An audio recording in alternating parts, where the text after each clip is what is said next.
There we go. Hello, everyone. Welcome. It's Friday night. This is Thrifty Whiskey, and we have a conversation to talk about tonight. Hope you all are having a great Friday. Let me know down in the comments what whiskey you're drinking tonight. Christopher Molloy says he's drinking some Glenfarclas 12. I have been looking for Glenfarclas for a long time because it was recommended as a good starter whiskey, and I have yet to see it anywhere. And it's also a little bit above our price range. So if I did see it, I probably wouldn't actually pick it up. But I've heard a lot of good things about the Glenfarclas. So cheers to you, Christopher. Tonight I'm drinking the Trader Joe's 90 proof bourbon. And I think it's sourced from Barton based on different things, but I think someone else said it might be Beam. But I don't really get a nuttiness on this. So I'm going to go with the 1792. So tonight we're going to talk about secondary pricing, both the secondary market. We'll start probably there, and then we're going to move into how that affects other things in the whiskey community. And specifically, we're going to talk about the liquor stores and kind of those kind of things. So first off, let's talk about secondary marketing. Secondary market. It's tough on John. That no. So the secondary market is something that I think everyone's got a mixed opinion about. I personally don't like it. One, it's illegal in a sense when it comes to the secondary market. That is, and to define that is, for me, people buying bottles and then selling them privately as an individual person, as someone who's not licensed to sell alcohol or any way, shape, or form. And I'm explaining because it's illegal, but at the same time, I'm also a big fan of just people doing what they want with the stuff they own and what they have. I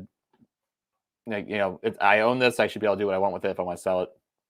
And if there's concerns about counterfeiting, which is a legitimate problem in the whiskey community, I think there's just an element of which you got to take a risk when you do secondary market, and you have to worry about people selling counterfeit products. So first, let me know down in the comments, what do you think of the secondary market as it is currently, with people kind of selling privately to individuals if they have bottles, the flipping bottles? And I think I'm like fix what I just said actually and say, not just because you're selling bottles on the quote secondary market doesn't necessarily mean that you're a flipper. When I think of people flippers, I actually really think of scalpers, people who you're buying up things because it's cheap when they get their hands on it and then reselling. The other big problem with that with graphics cards in the US and just other kind of things. People see it with tickets. Taylor Swift is in town today and tomorrow, I believe. And so there's a lot of scalping for her tickets, and people are trying to quench that.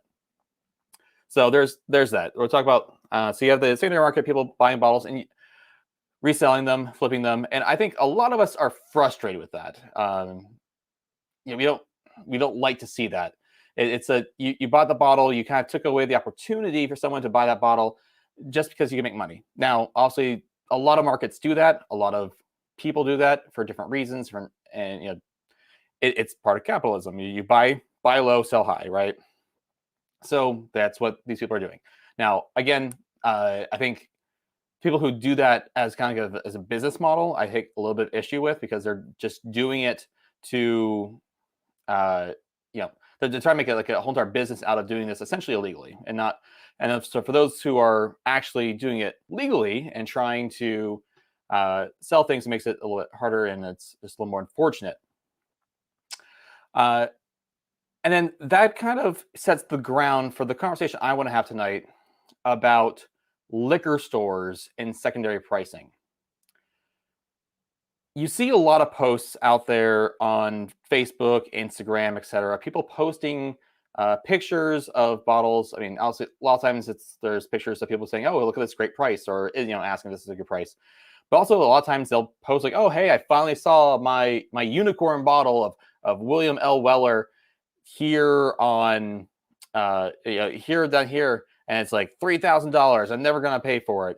I'm not gonna buy it. Like, I saw my unicorn, but I don't. That's not worth it to me.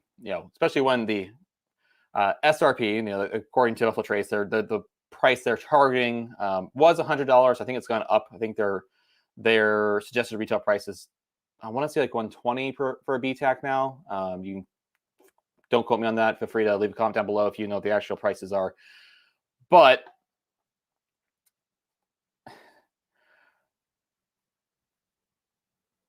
I think there's also something we have to kind of kind of balance that with? So we get upset when we see some liquor stores having prices so high, but we also obviously don't like flippers, right? I think that's the general consensus of a lot of us. We don't like seeing prices high, but we also don't like seeing flippers. And we have to figure out how do we balance these things because they kind of go hand in hand. Now, to give some background to myself, I live in a state where the whole entire, just Pennsylvania to be clear, where all of the alcohol sales for liquor are controlled by the state. The state sets the prices. They put the bottles on the shelves. They run the stores. They own the stores. They own the inventory. They're the wholesale retailer and the consumer retailer. So everything when it comes to our liquor is controlled by the state. And which means that usually the prices they set are somewhere around SRP. Lately, this is an aside kind of, lately it's a little more expensive than SRP. They kind of raise prices and things aren't looking great. It's like almost everything is cheaper, almost everything, not everything, but almost everything is cheaper to get just going over to Pennsylvania or into Ohio to get it, or for the other side of the state, everyone always goes to Delaware to get their stuff because that's no sales tax and that's great. But with that, with the fact that we don't see stuff at retail price, or we only see stuff at like essentially really close to retail price, is that we don't see a lot of these bottles that are heavily allocated and highly desired. So to see a Blanton's is difficult. To see any Weller product is difficult. I've never seen a Weller product here in Pennsylvania. I used to be able to see Eagle Rare on delivery day. Like on delivery day, you might be able to see Eagle Rare. That's pretty much impossible now. They don't even list Eagle Rare on the site anymore. I've never seen any of the Weller products. I've never seen Eagle Rare. I saw Eagle Rare once when I was looking for it. Again, on the delivery. And I had to go to a different county to do it. Buffalo Trace, you can get Buffalo Trace. This is now, it's like on delivery day, you can see Buffalo Trace.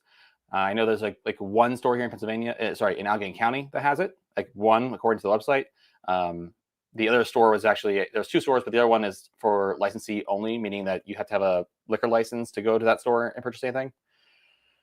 So because we don't have secondary pricing, we actually never see those bottles. One, because some of the allocated bottles now at this point are just only being done as special drops by the state.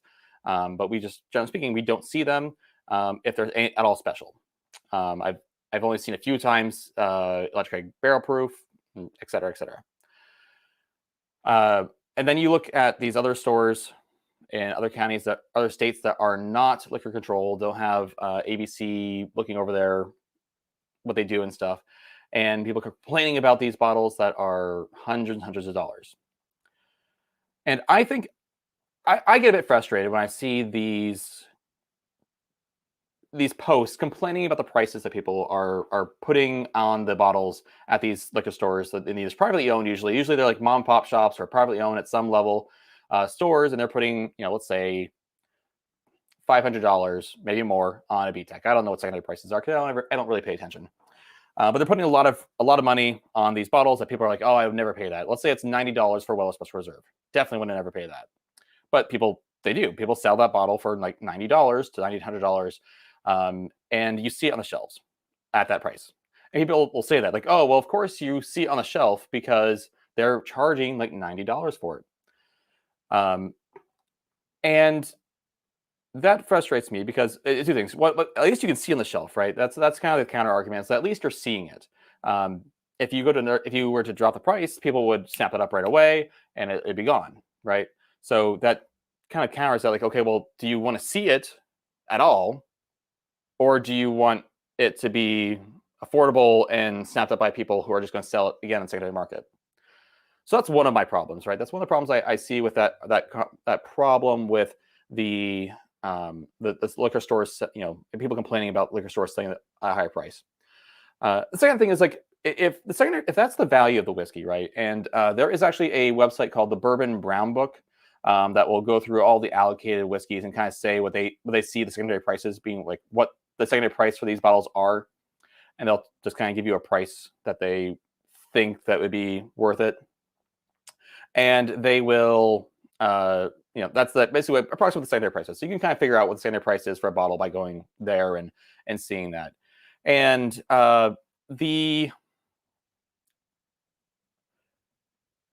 the question is, should liquor store owners be allowed to sell things for what they're going for in the secondary market? In my opinion, they should be, right? Because they have something. I mean, you have something and it's to sell, and you know its value is higher than, and if the value is higher than that, you should sell it for that value. That's kind of how business works. Is how capitalism works. Like you sell it, you try to sell it for approximately what the value of it is. You want to make money on it. You're trying to make money on it, and so sell it for what it's worth, right? But then people get complained like, oh no, that now they're price gouging now.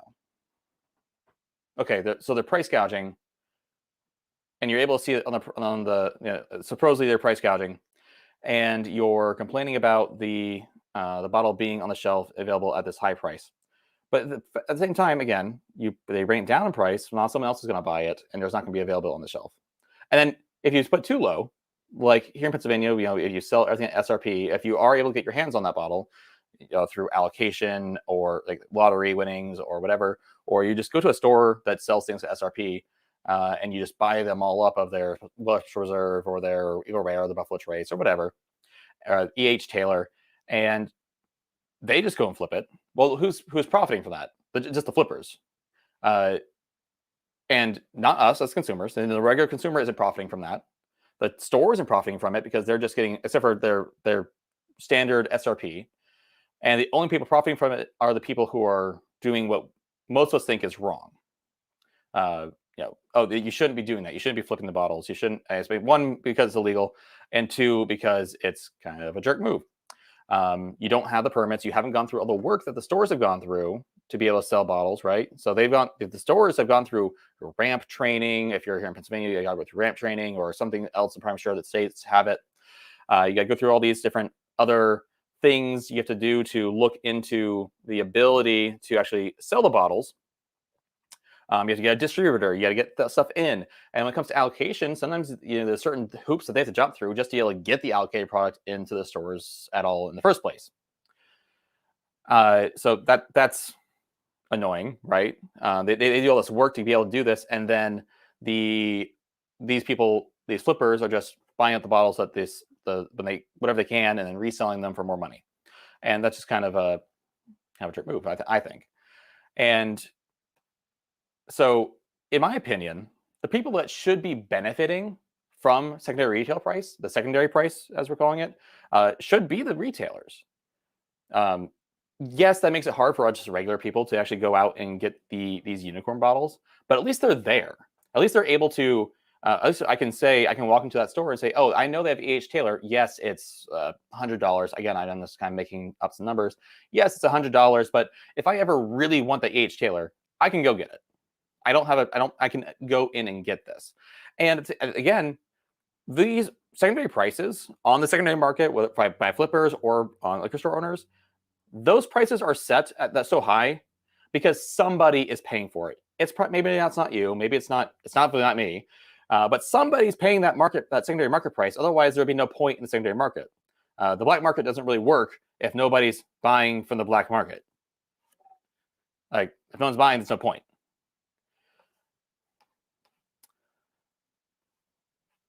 So,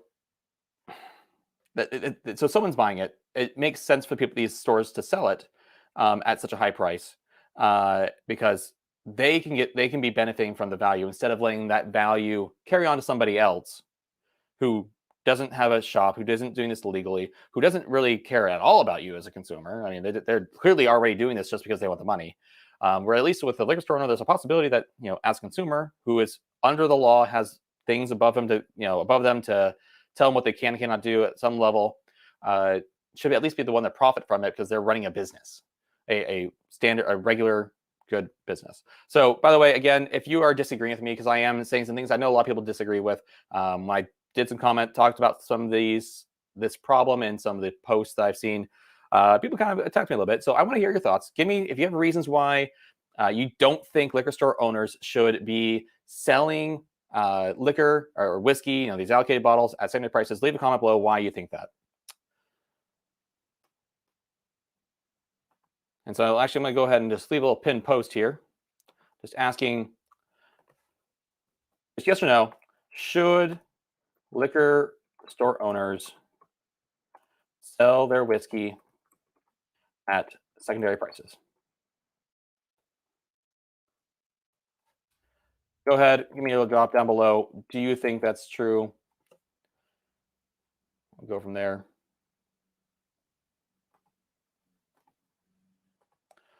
All right. So, I thought I had more to say about that. I really like to hear what you guys think. Um, now, some of the people who are against this, right? The reason they say they're against this is that um, it makes the whiskey less accessible, and I would actually disagree with that. Now, does it make it less accessible from a price standpoint?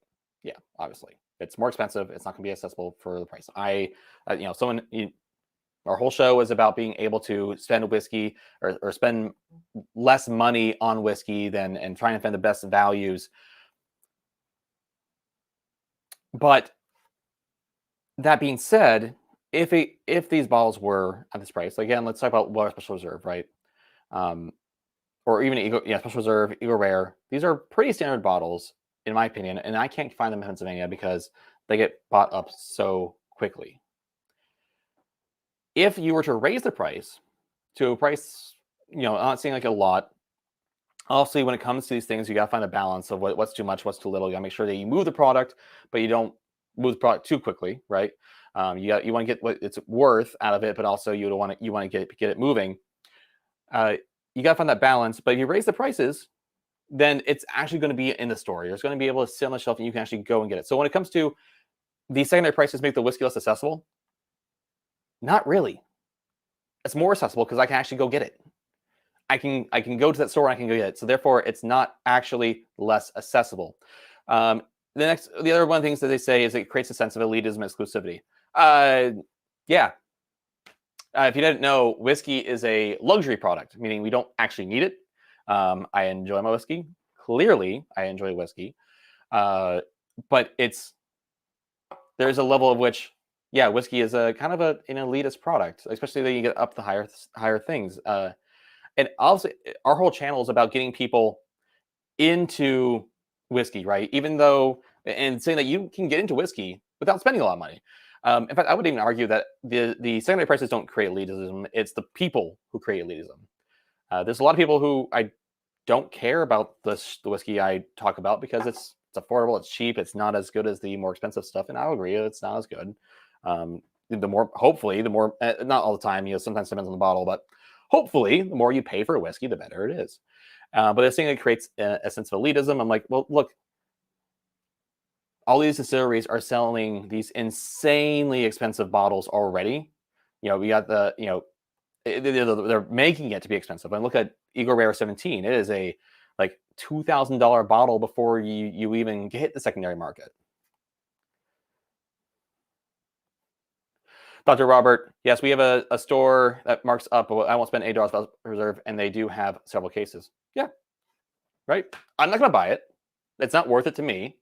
I have Special Reserve, and I actually don't think it's as good as Larceny or even Maker's Mark. Apparently, if you actually want to watch that video, you can find it on our channel where we put Larceny, Maker's Mark, Weller Special Reserve, and Rebel 100 all in a blind flight. And the two that won were back here somewhere.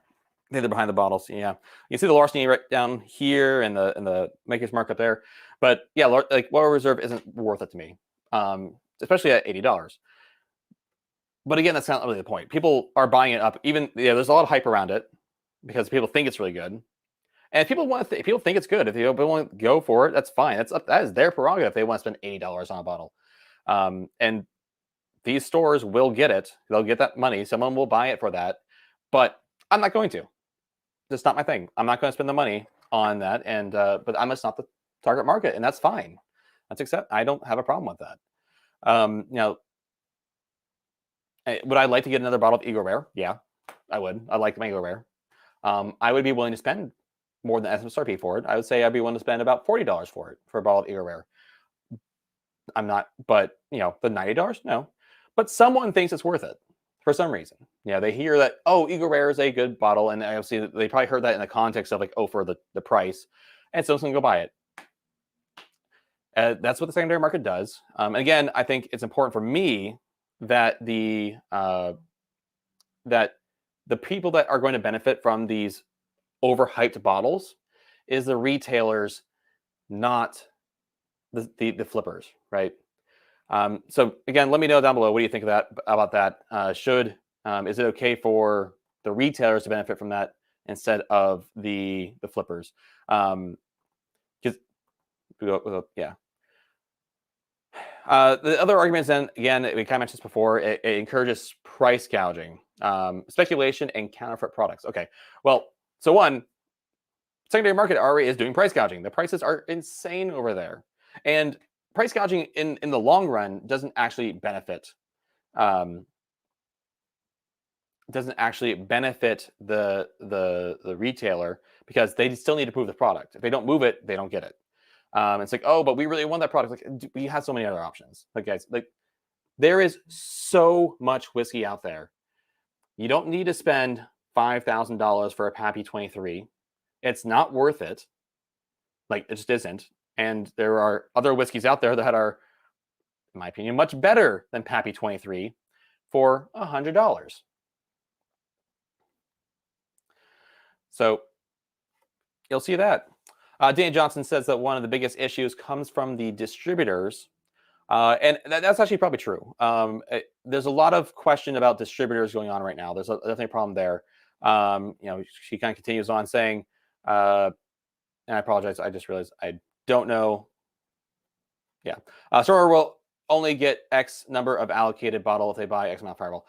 Yeah. So there's a lot of talk about that. Like, people saying that liquor stores will only get so many bottles of allocated whiskey if they spend, like, you gotta sell like 20 cases of Wheatley vodka and we'll get you one Stag.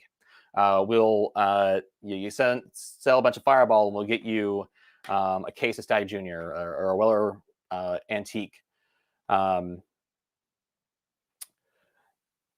So there's that. I think you gotta take that for what you think. Christopher Molly says, for me, any bourbon over $50 better be cask strength, and I have an age statement.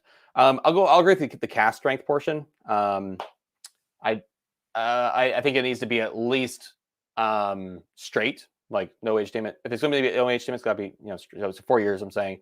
I'm trying to think if Rare Breed has a age statement, because I don't think it does. I don't know if 1920 does either, because I really enjoy Old Forester 1920, and I haven't had Rare Breed yet, but I don't think it's age stated, and I think it's around $50. So you can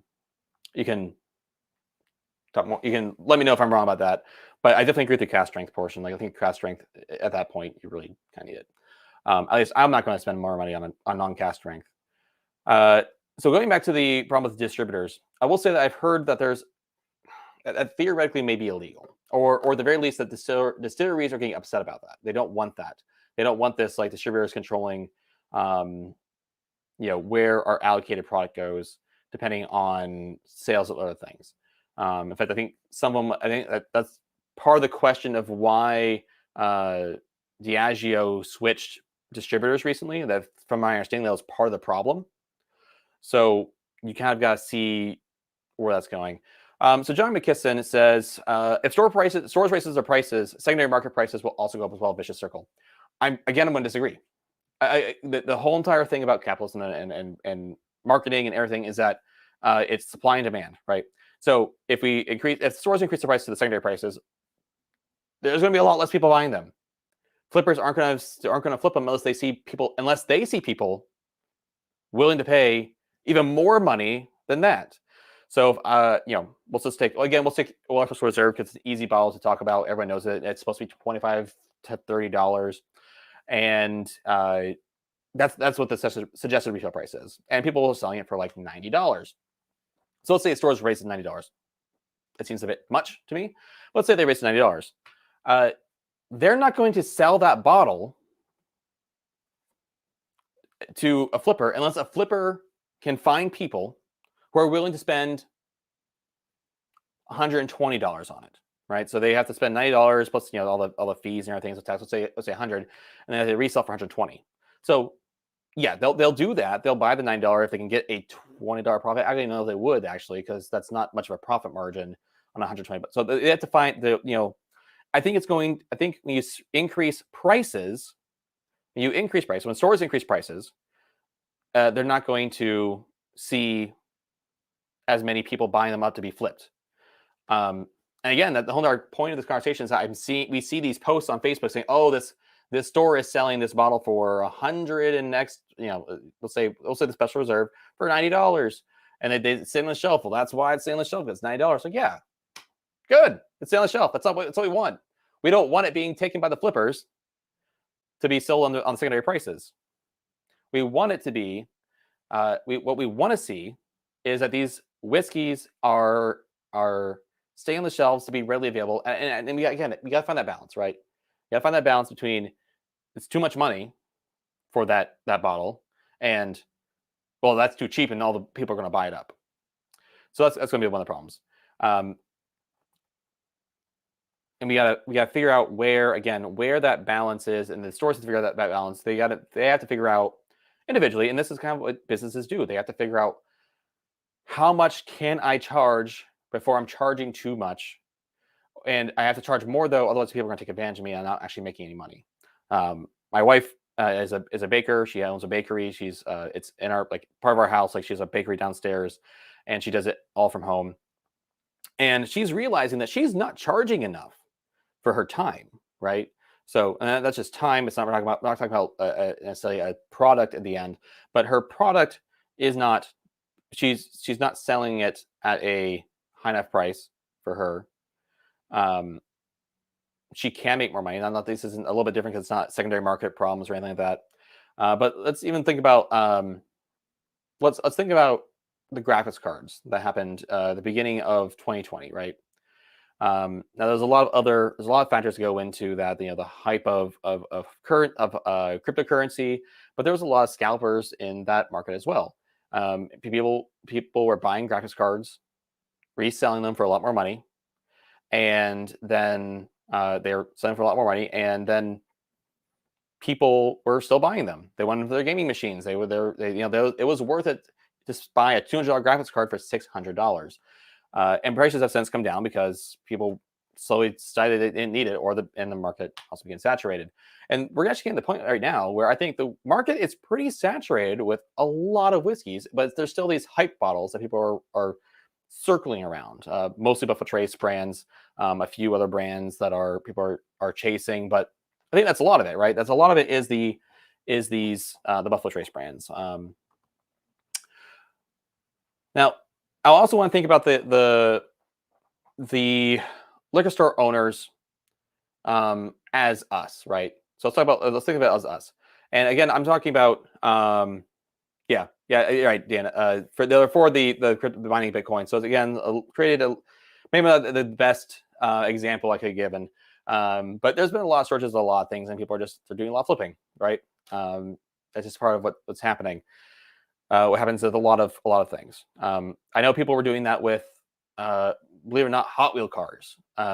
People were buying up Hot Wheel cars to purposely resell them, and that was because that was a thing that people wanted. People were doing it with baseball cards. For a brief time, people stopped selling. I think it was Target stopped selling some sort of cards because there was a shooting in their parking lot over it. Like there's a lot of these kind of things. So there's a lot of, again, supply and demand. Not supply, big demand. You're going to create higher prices. So going from that, let's then also talk about seeing yourself as the distributor here, or not distributor, the retailer. And again, we're talking about these retailers who are not controlled based on what pricing is. I'm thinking your random pop stores that you're going to, and there's some other ones. Even like Total Wine, I think, has some level of control over where their bottles get sent, to which stores they have, and what they put the price on. But you get the general idea. But let's say I have something. I don't know how many of you guys have sold things like just personal stuff, eBay, garage sales, that kind of thing. But I don't know, and I also don't know if you've ever been in the situation, but I definitely think I have been, where I've had something that I didn't know was worth a lot of money, right? and I sell it. I get the money. I'm happy with the money, and then I figure out later that it's worth like 10 times as much. There's a little bit of feel bad there, right? Like there's some element like you kind of some people are able to accept that, and that's good if you can. You can accept that. Like, okay, I got the money I wanted. I'm happy. Good. That's good. But there's also I think a lot of people that feel a little bad, like they don't. It's like, oh, I could have gotten more for it, right? And if I'm a retailer and I get a bottle of Weller Special, no, Weller Special Reserve. Let's see, Weller, William LaRue Weller, right? And I know that I can sell that for a lot of money. I might not be able to sell it right away, but eventually there's going to be someone who is willing to pay double, triple, quadruple the amount that's worth to be able to get it. So actually, I have the Burton Brown book pulled up right here. Let's see if I can find that real quick. We're looking for Weller. William LaRue Weller. Oh yeah, here we go. Retail price $120. The secondary price, the price that people have been willing to pay for that bottle on the secondary market, $1,600. That seems insane, right? Like that's an insane amount of money. And yet, what this website's telling us is that people are willing to pay for it. People are willing to pay over 10 times as much for that bottle. And if I'm a retailer and I get that bottle for 160 and I know it's worth, 120, I get, or it's supposed to be 120. I probably, you might get it for a little bit less or whatever, because you're paying the distributor and they're paying the distillery, etc. If I have a bottle of that, I don't want to miss out on possibly $1,000 of revenue, right? Like I don't want to sell it for $120 and then that person comes in and buys it, just takes it and goes home with it. And now there's other stores that do different things on how they handle that situation. Like I know there's some stores that, and this is questionable on the legality based on a few things, but they'll have them like you have to open it. Like if you buy this bottle, you have to open it. And there's a question of legality there because once it's theirs, once you pay for it, ownership has transferred. They don't have to open it. Now, they'll probably get banned from the store and they'll never take that person again. But again, that kind of goes down to like the retailer's rights to do what they perceive to be the best good for their store. So if it means selling the bottle for $120 and having their patrons like them more, that's great. If that's that's their crap. But if they also want to make money at it, and they can make probably $1,000 in revenue from this one bottle of William LaRue Weller. That should be their prerogative. And I would rather my local store get the revenue from that to make their store better, to increase their capacity, increase local business, increase tax flow, and all that other kind of stuff, than that bottle to be sold for $120, taken by a flipper, flipped on the secondary market, and we don't see any of that money. We don't see that bottle.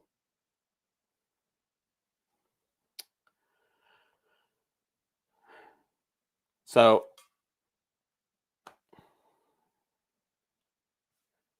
just reading through the comments here. Dana says, well, sometimes I've seen plenty of Pampy bottles, good, and other bottles that sit on the shelf because they're trying to sell hype. Yeah, it's a balance, right? It's a balance. All right, so Dan says, I think mom and pop liquor stores should be allowed to charge what they want. I also like that there are state-controlled stores that have to charge MSRP. It's what makes that fun. So I'll say in our state, hunting's not. I don't think hunting's fun in our state. Not that I would ever really. I don't really ever go hunting. Like when I hunt, it's usually like I go to a store I know they're going to have it. Hunting for like Trader Joe bottles or specialty bottles that are budget that I can get my hands on for the show that I can't get in Pennsylvania. Which means, again, because it's not get here in Pennsylvania, it means when I'm hunting, I have to leave the state to go get it, and that's the big draw is I have to go out of the state to go find these bottles.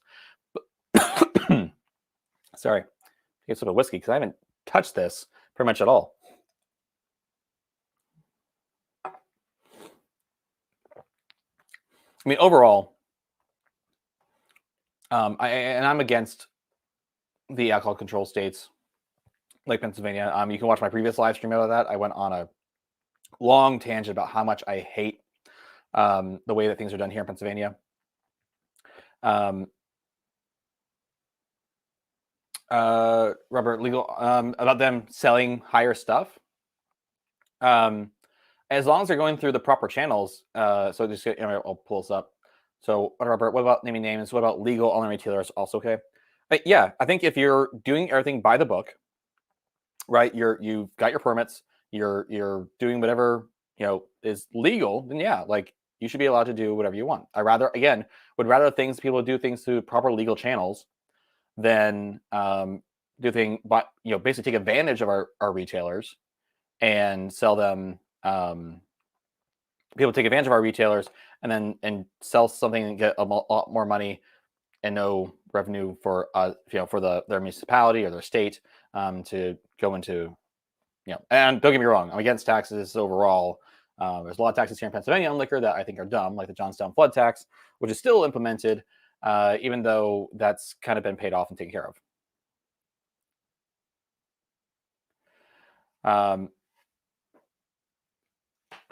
Yeah, but when it comes to the cheaper, and again, like Dana pointed out, like we see bottles on the shelf, and I get that. That's the whole entire point we see of this episode is about, or this live stream is about these posts we see on Facebook and other groups about bottles that are priced too high, and we say they're priced too high. Oh, they're sitting on the shelf, they're dusty, they're priced too high. The question is someone gonna buy it? Right? Like, someone may come in, maybe it's some billionaire walks in and says, "Oh, you have Pappy," buys it up, right? Not usually those kind of people, in my opinion. They are going to these secondary retailers or finding some other way to do it, like one of these bougie boutique online retailers who have these bottles. But I think overall, I would rather, again, it's just my opinion. I mean, obviously, it's just my opinion, but to me, it seems that I would rather, one, that bottle be on the shelf, because if I'm willing to pay that much money, usually I'm not. That's me. Someone might be willing to pay though. It's there. If for some reason I'm like, I have the money now, and I'm feeling like treating myself, and I want to make sure I get that bottle of William Lurwella that I've been wanting for 15, 20, 30, 40 years. I'm gonna go get it. I'm gonna do it. It's there. I don't have to go searching the internet. I have to go to these sketchy websites where I don't know what the bottles are legit. And that gets into the counterfeiting conversation that we can talk about more. But there's an element of there's a little more authority and legality around these stores. And at least when they sell it for these high prices, I can see it. Now, if they want that bottle moved, yeah, they're going to reduce the price. If they're like, oh, you know what, this bottle's been sitting here for a year, no one's even thought about it because it's too expensive. Yeah, they should drop the price. That's true for anything. That's true for any market. What's happening is that demand is not high enough to meet their supply. They have a supply, but no demand at that price point. They lower the price point, maybe demand will show up. So I think that's, we got to take that into consideration. And again, I would rather that store get the money. And leave a comment in below if you disagree. Do you rather the retailer get the profit for secondary prices, or would you rather the flippers? And it's all about the balance. And I think if we really want to see the secondary market go away, we have to increase prices. Like the stores have to start charging more for the bottles they have to ensure that to balance out, so make it so it's not worth it for these flippers, for the scalpers. And that kind of happened with an element of that happened with other markets that have seen this. People, retailers that aren't controlled by certain contracts or whatever, raising prices on items to meet to match the flippers, so that there's flippers and the scalpers aren't trying to aren't actually making it worth it anymore, right? Let's get that out of the way. Dan says, I'd rather the retailer get the profits. Agreed. Now, I will say, in my case, and here in Pennsylvania, I'd rather they don't get the profits because I hate them. But when it comes to those mom and pop stores or privately owned stores, yeah, like they should get the profits. They should reap the benefits of going through things legally. Roger Robert says, my last Eagle no. Yeah. My last Eagle Rare was $36, was limit 1 and had to buy a store pick. That's good. Yeah. Yeah, exactly. Like, these stores can make all sorts of rules that they want to to kind of even things out. It doesn't have to be just prices. It can be like, okay, you need to buy another bottle. You do a combo, whatever you want. Like, that's the beauty of these private stores, right? Is that they can determine how they want to sell their product, and they can figure out what's fair, what is reasonable to sell their product without fear of getting ripped off or feeding right or feeding the secondary market. And that's another thing. Like, you don't want to feed them. If the store is selling it for retail for something that is secondary is insane. Again, like when Weller, or even just using Weller Special Reserve as an example. I feel like the hype on Weller Special Reserve is coming down a little bit. I think more people are starting to find it a little bit cheaper, so I'm glad to see that kind of like coming down. But if the price is for, let's say, it's $20 for a Weller Special Reserve, people are going to come in, they're going to buy up the bottles, and then they're going to go sell them, and you're just feeding the problem, right? We're just feeding the flippers the bottles that they want to go sell for $90 and gain, $70 of profit, $60 in profit. We can talk about taxes and shipping and all that and effort on. So the higher we make these prices and closer to secondary that they get, the less value the flippers are getting out of it. It makes it not worth it for them. Dana says, the stream is making me want to pour an Eagle Rare. That bottle of Eagle Rare I have back there, we reviewed that bottle back in 2020 as like one of our first 5 episodes. And I have not touched it since. The bottle has not been touched since. That was, again, 2020. So we're looking at 3 years ago. I bought that bottle probably 2 years before that. So we're looking at like a 5-year-old bottle of whiskey. I don't ever take I make sure I flip it to make sure that I get the cork nice and hydrated. And I don't open it at all because I don't want air in and oxidizing it. Probably still gonna be a little bit oxidized anyways. Oh well. But when I bought that bottle, the SRP for that bottle was $30 here in Pennsylvania, $29.99, and the demand for that bottle has only gone up since.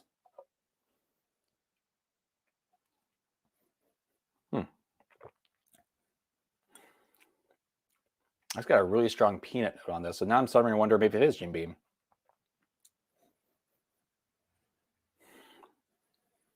I don't know. If you know who Trader Joe's sources their bourbon from, leave a comment down below, because I got mixed opinions when I searched the internet. Some people said 1792 Barton, which would make sense. They do a lot of sourcing lately, but usually they're okay with putting the name on the bottle, whereas not everyone, like Jim Beam Heaven Hill, isn't necessarily as much. I think I like the single barrel. Dan says that the Eagle Rare is the Benchmark single barrel is the Eagle Rare replacement, and I like that. I'm actually a little bit concerned that even the Benchmark stuff is going to be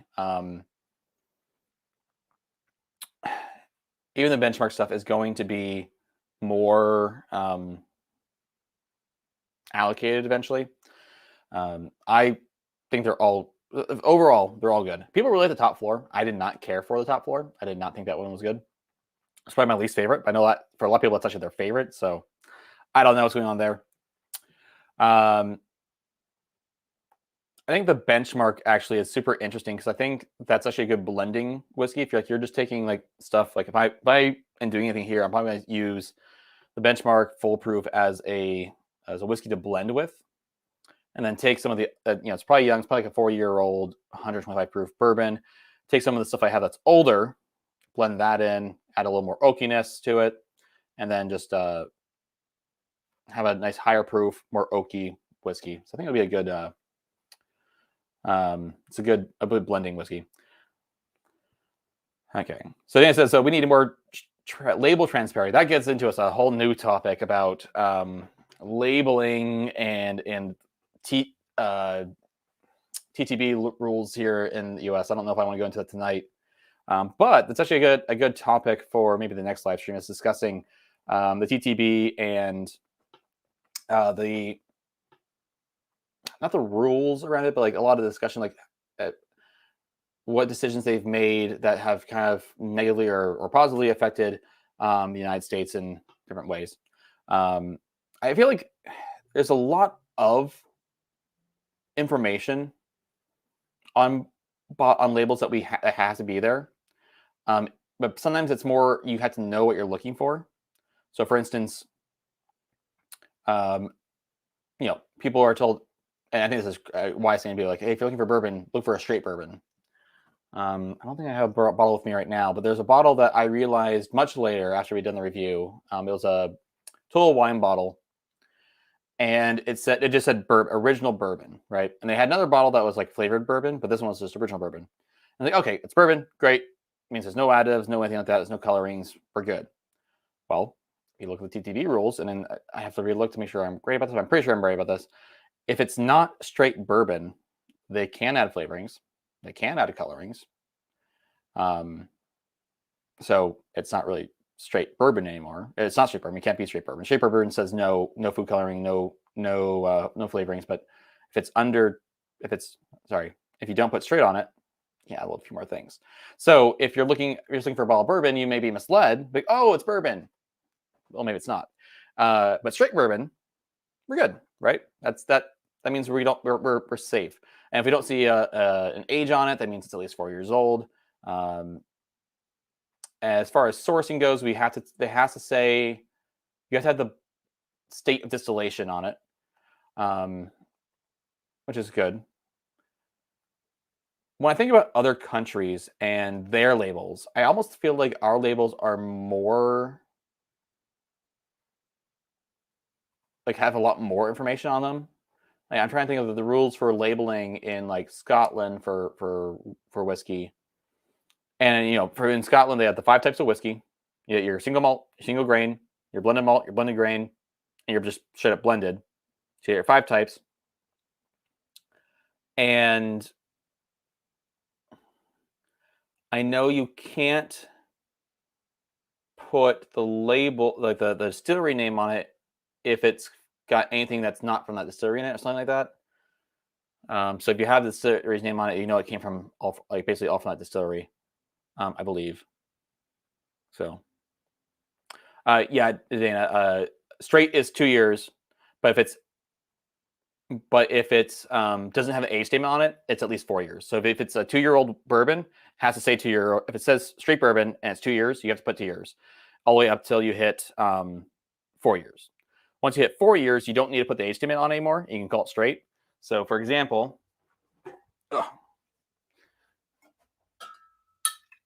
where's my Old Crow? Here it is. All right, so this is Bankers Club. This is a normal. It says Kentucky Straight Bourbon. Right there, Kentucky Straight Bourbon. And up here, this is a really cheap bottle. Oh, here we go. Right in the back there. Yeah. It says age 3 years. So if it's anything less than 4, you have to put the age statement on it, and it has to be at least 2. Bottle Bond, yeah, it is 4 years for Bottle Bond. It has to be 4 years, but theoretically, you can still have straight whiskey under 4 years. But if it's under 4 years, you have to have a age statement on it. So, which means if you look really hard and you're sure that nowhere on that label says an age statement and says straight, means it's at least 4 years old, which isn't a whole lot, right? So, for some things, depending on the context. So the only difference between, for example, the Old Crow and the Jim Beam is 1 year. Jim Beam bottle, nowhere on it. Jim Beam I think nothing about it. Jim Beam's one of those nice people that actually does put 4 years on their bottle. Yep, they say age 4 years on their bottle. And then you got this bottle of ancient age. It says aged at least 36 months. So, but thanks for that tangent, because now I'm thinking about that. Sorry about the loud noise. Is that balls Cooper's Craft back there? I missed that episode. What do you think of it? We loved it. It was great. Oh, and hitting everything over here. Yep, Cooper's Craft. Love this. I mean, it's Brown-Forman, and based on my love for Old Forester, I'm not surprised I liked it. People talked about it at one point as being the replacement to the Black Label, the Black Screw Top Early Times Bottle and Bond. So this is my original Brown-Forman bottle. People talk about the Cooper's Craft being a replacement for this. Well, one, this is a liter and was like $26. That is like $30 and only 750 milliliters. So both of them are Brown-Forman.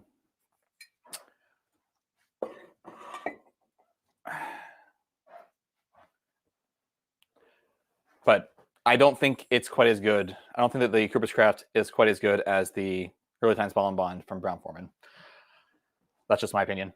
One thing that I was going to do during this stream was crack open my sample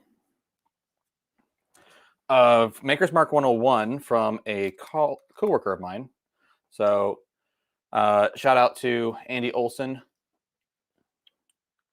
for that, for this sample.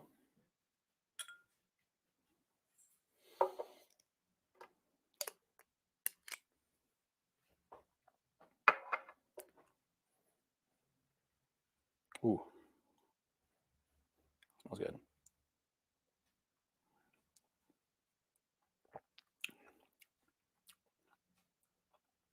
Okay. I mean, I like it better than Maker's Mark. You can't understand. It's probably. I mean, you probably understand, but I was very disappointed that we chose Maker's Mark as our winner for the Weeded Broom Brawl, because I don't like standard Maker's Mark, and I like Larceny. I like Rebel 100, and when I chose it, I was like, really? That doesn't make any sense to me. But when you put things in blinds, it really puts things into perspective, right? So, I don't know if I have much more to say about our main topic for tonight, about the secondary retail. I find that these live streams are really helpful for me to just get things off my chest about the way I feel about certain things in the whiskey world. Last live stream was about the PLCB and just my kind of rant about how awful the liquor system is here in Pennsylvania. Today it's about the retail price of of whiskey in private stores. Not that I see those stores, because I go to Pennsylvania, Ohio, where it's all ABC.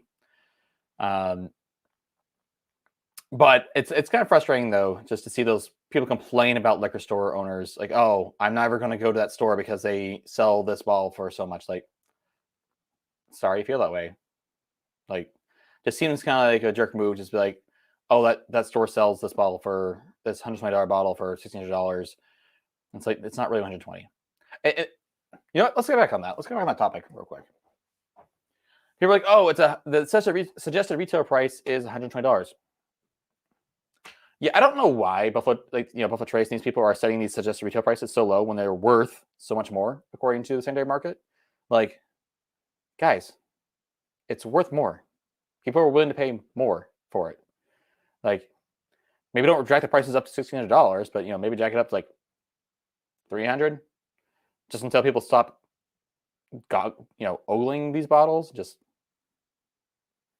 it just may help if they just weren't suggesting these prices, because like, you're suggesting this bottle is worth $120, and it's not. Like, that's not what it's worth. You, as the maker of this bottle, guess what? Don't actually get to value it. The consumer decides what the value is of the bottle. And as a whole, the consumers have decided it's worth way more than $120. I would spend $120 on a William LaRue Weller. There we go. I would spend $120 on a George T. Stagg. I would spend $120 on Eagle Rare 17. I'm not a big rye guy. So the Handy and the Sazerac, I'm like, whatever. But you get the point, right? Like these are hyped up to the point where even people know that they're worth more than that. The value of these bottles is more than what they decide they are. So I don't get mad at these retailers for pricing things higher than the suggested retail price, because that suggested retail price means nothing when it comes to what we as a consumer, not just you individually, but as a collective, we as consumers decide what it's worth. Would I pay $1,600 for a William LaRue Weller? No. I probably wouldn't pay more than the retail, but people are willing to pay more, and that's what sets the value. But people are willing to pay for it. So I think I'm done with my rant, and we're coming up in an hour. Oh, 4th of July birthday burden. Oh yeah, I'd be willing to pay a decent chunk of change for that one. Just, although I feel like the general consensus is that they've been getting worse. I think it's true for almost all whiskey right now. Everyone feels like the better bottles are getting worse, which is why I really commend Buffalo Trace for not releasing George T. Stagg that one year, because they said, they could have sold it, right? They could have bottled the not as good enough product. They could have bottled that, and people would have bought it for, the insane prices. They said, nope, it's not good enough. We're just going to skip it this year. So good on them. So my hair is all messy. I want to finish up this Maker's Mark 101. I think I'm going to call it a night. I appreciate everyone for sticking around and for talking tonight. Feel free to give us a like, thumbs up. That's the same thing. Leave a comment. Thanks for all the comments. Thank you, Dana. Thank you, Dr. Robert, and everyone else who is Christopher, and everyone else who was here to talk to me about all the things going on here. Again, I know not all of you agree with me. That's fine. This is just my thoughts on it. And I hope you guys have a great weekend. And hopefully I'll do another live stream soon. I don't know when. I like to get a consistent schedule up and running, but it seems like there's always some sort of conflict between having kids and my wife running a business and me working a second job on top of doing the live stream, the channel. There's a lot going on. But hopefully we'll get something more consistency. And I think talking about the whiskey labels and the rules for whiskey here in the US would actually be a fun live stream. I want to do some actual educational videos about whiskey. I did the one, but I haven't done many others since. But I do want to do more like that. But maybe just doing a live stream of it at first would be a good start. But thank you all for your time tonight, and thanks for talking and hanging out. And cheers, everyone. Good night.